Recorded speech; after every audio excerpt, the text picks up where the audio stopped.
गाता सुना। अभी हमारा कुछ दिन पहले जन्मदिन था, तो जितने भी लोग ने मुझे फेसबुक से, यूट्यूब के माध्यम से, ट्विटर के माध्यम से जितने भी लोग मुझे विश किया है, सबको बहुत बहुत धन्यवाद।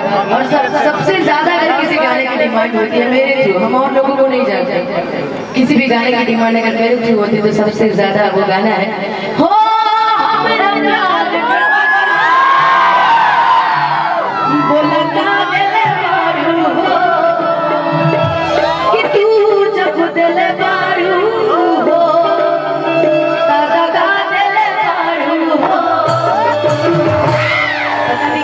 कोशिश है इस गाने में, भगवान जाने। हम तो इतना जानते हैं कि हम बस गाते हैं, प्यारा आशीर्वाद देना आपका काम। आइए चाहेंगे कि एक बार सिर्फ जयकारा लगा दीजिए, प्रेम से बोल दीजिए सच्चे दरबार की। एक बार आप भी बोल दीजिए सच्चे दरबार की। अच्छा, जितनी कुंवारी लड़की है ना कभी जय नहीं बोलेंगे, मेकअप डिस्टर्ब हो सकता है थोड़ा। बोल दीजिए भाई, एक बार प्रेम से बोल दीजिए सच्चे दरबार की। लग रहा है कि हाँ भाई, अब तक आप लोग बोल के दिखा रही थी हमारे कुंवारे वाले, प्रेम से बोल दीजिए सच्चे दरबार की।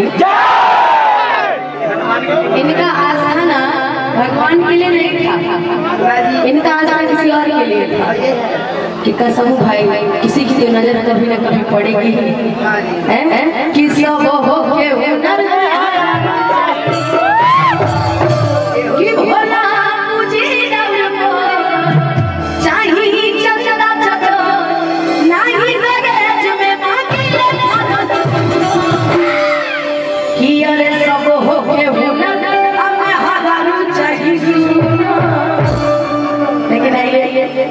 टाइम बहुत कम मिला हुआ तो इसलिए चाहेंगे कि अब चलते हैं लोग की तरफ।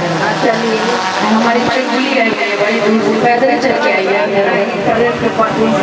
ना, वो पैदल चल के आई है। उसका भूलिया देख के कोई भी बता सकता है कि भाई साहब पैदल चल के आई है। आपने तो कुछ छोटी मोटी अपने छोटा पंखा भी लेके आई है कि चलेंगे तो दीदी को दिखाएंगे। आप बहुत सारे बच्चों में मेरे साथ, सारे भाई सबके साथ। अरे ठीक है भाई, तुम्हारे ले जाएगा हमारे ऊपर ले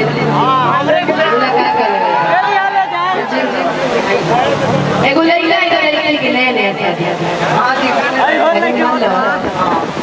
तुम अगर सावर लड़की एगो सावर लड़की मिल जाए, कोनो गोरहर लड़की चला जौन हमारी किस्मत। हम सावर वाली हमरा गोरहर पति मिलने चलेंगे तो भगवान के देन है, कितना खूबसूरत पति हमारा मिल गया। लेकिन अगर कोनो करिया मरद सारा मिला अगर गोरहर मेरा मिल तो पूरा गाँव जवान में कोई गोरहर लगे, लेकिन हमारे में हमारे में इतनी सुंदर है कल्पना हम कर ही नहीं सकी जीवन और जाके देखे कि गोरिया चांद के चुरिया नियन डोर पार हो, कितना हर जोर के हुनई बेजोड़ पार। लेकिन हमारा गाना शुरुआत में कि नया नया साथी आजकल तो शादी से पहले प्री वेडिंग दिला एंगेजमेंट से लड़का लड़की की बात करो शुरू कर दे। अब पहले का होता है बियाह लड़का लड़की नादान केहू के देखे जाने में 2-3 साल तक जाता है। बीतला के बाद लड़के बच्चे हो गए, परिवार बनल, कभी झगड़ा ना होता है। अब आजकल के बियाह में 2 महीना बाद सब झगड़े हो जाए। केहू इतने प्रतिष्ठित परिवार है कि जैसन सोचले